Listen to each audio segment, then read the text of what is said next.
संत सद्गुरु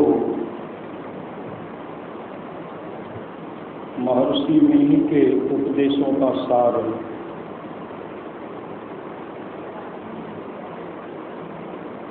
विपत्ति और संपत्ति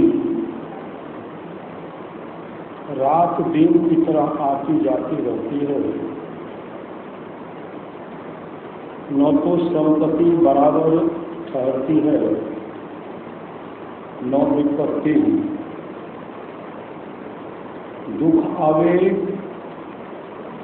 तो सहन करे, सुख को भी सहन करे। लोग दुख को सह लेते हैं परंतु सुख को नहीं सह पाते।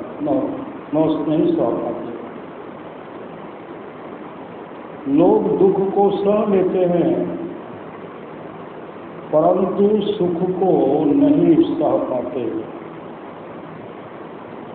द्रव्यहीनता की दशा और धन पाने की इच्छा दोनों दशाओं में दुसह दुख है। काम क्रोधाधिक विकार स्त्री और पुरुष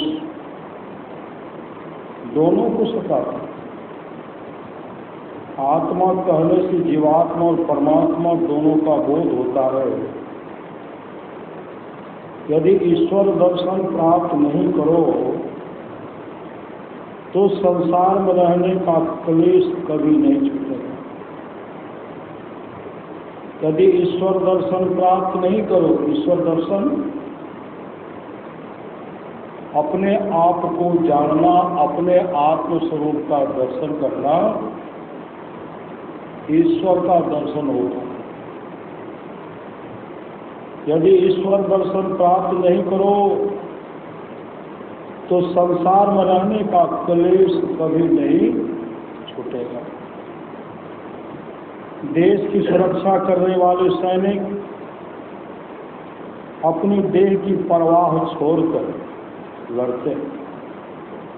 इसी तरह ईश्वर दर्शन करने में जितनी कठिनाइयां झेलनी पड़े झेलो, तब संसार में आने का कष्ट छूटे। जो कोई ईश्वर का भजन करते हैं उनके लिए संसार और परमार्थ दोनों सरल हो। जो कोई ईश्वर का भजन करते हैं, ईश्वर का भजन करते हैं, उनके लिए संसार और परमार्थ दोनों सरल होते हैं। लेकिन कष्ट तो कुछ न कुछ भोगना ही पड़ता है ना। लेकिन दोनों भी सरल होते हैं। यहाँ भी सुख और वहाँ भी